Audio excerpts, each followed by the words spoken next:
ஹரே கிருஷ்ணா. ஓம் நமோ பகவத்தே வாசுதேவாய.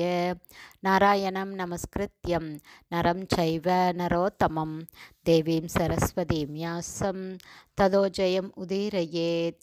நஷ்டப்ராயேஷு அபத்ரேஷு நித்யம் பாகவத சேவையாம் பகவதி உத்தமஸ்லோகே பக்தேர் பவதி நைஷ்டகி முகம் கரோதி வாச்சாலம் பங்கும் லங்காயத்தே கிரிம் யத்கிருபா தமகம் வந்தே ஸ்ரீகுரும் தீனதாரிணம் பரமானந்த மாதவம் ஸ்ரீ சைத்தன்ய ஈஸ்வரம். ஹரே கிருஷ்ணா. ஸ்ரீமத் பாகவதம் ஸ்கந்தம் 8 அத்தியாயம் 11 தேவேந்திரன் அசுரர்களை அழித்தல் என்னும் தலைப்பில் பதம் 48. பலிஷ்ச உசனசா ஸ்பிருஷ்டக பிரத்யாபன்னே இந்திரிய ஸ்மிருதிஹி பராஜிதோ அபீன அஹித்யல் லோக தத்வ விசக்ஷணக. Word by word meaning. Bali Maharaja ச மேலும் உசனசா சுக்ராச்சாரியாரால் ஸ்பிருஷ்டக தொடப்பட்டு பிரத்யாபன்ன திரும்ப கொண்டு வரப்பட்டது இந்திரிய ஸ்மிருதி புலன் இயக்கங்களின் உணர்வும் ஞாபக சக்தியும். பராஜித அவர் தோற்கடிக்கப்பட்டார். அபி எனினும் ந அஹித்யத் அவர் வருந்தவில்லை. லோகத்தத்துவ விசக்ஷணக பிரபஞ்ச விவகாரங்களில் அவர் மிகுந்த அனுபவம் பெற்றிருந்ததால். டிரான்ஸ்லேஷன். பலி மகாராஜா பிரபஞ்ச விவகாரங்களில் மிகுந்த அனுபவம் பெற்றிருந்தார்.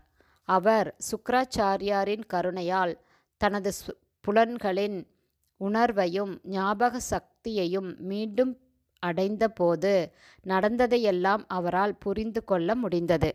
ஆகவே அவர் தோற்கடிக்கப்பட்ட போதிலும் அதற்காக அவர் வருத்தப்படவில்லை. பர்பட் பை ஸ்ரீல பிரபாத். ஜெய் ஸ்ரீல பிரபாத். பலி மகாராஜா மிகுந்த அனுபவசாலி என்று இங்கு கூறப்படுவது குறிப்பிடத்தக்கதாகும். தோல்வியடைந்த போதிலும் அதற்காக அவர் சிறிதும் வருத்தப்படவில்லை.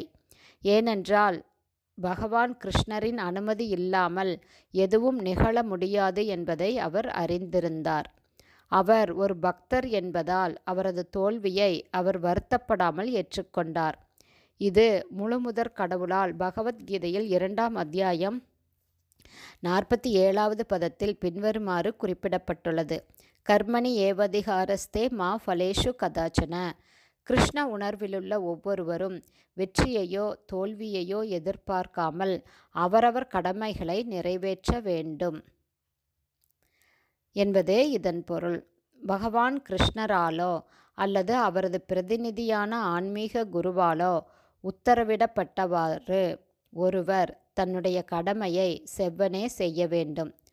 அனுகூல்யேன கிருஷ்ணானுசீலனம் பக்திருத்தமா. முதல் தரமான பக்தி சேவையில் ஒருவர் எப்போதும் பகவான் கிருஷ்ணரின் விருப்பம் மற்றும் கட்டளையின்படி உண்மையாக நடந்து கொள்கிறார். ஹரே கிருஷ்ணா. ஸ்ரீமத் பாகவதம் ஸ்கந்தம் 8 அத்தியாயம் 11 தேவேந்திரன் அசுரர்களை அழித்தல் என்னும் தலைப்பில் பதம் 48 ஸ்ரீல பக்திவேதாந்த சுவாமி பிரபுபாதாவின் விளக்க உரை இத்துடன் நிறைவடைந்தது. மேலும் ஸ்ரீமத் பாகவதம் 8ஆம் ஸ்கந்தத்தின் தேவேந்திரன் அசுரர்களை அழித்தல் என்னும் தலைப்பை கொண்ட 11ஆம் அத்தியாயத்திற்கான ஸ்ரீல பக்திவேதாந்த சுவாமி பிரபுபாதாவின் பொருளுரைகள் இவ்வாறு நிறைவடைந்தது. ஹரே கிருஷ்ணா. ஸ்ரீல குருதேவுக்கு ஜெய். ஸ்ரீல பிரபுபாதுக்கு ஜெய். ஹரி போல். ஹரே கிருஷ்ணா.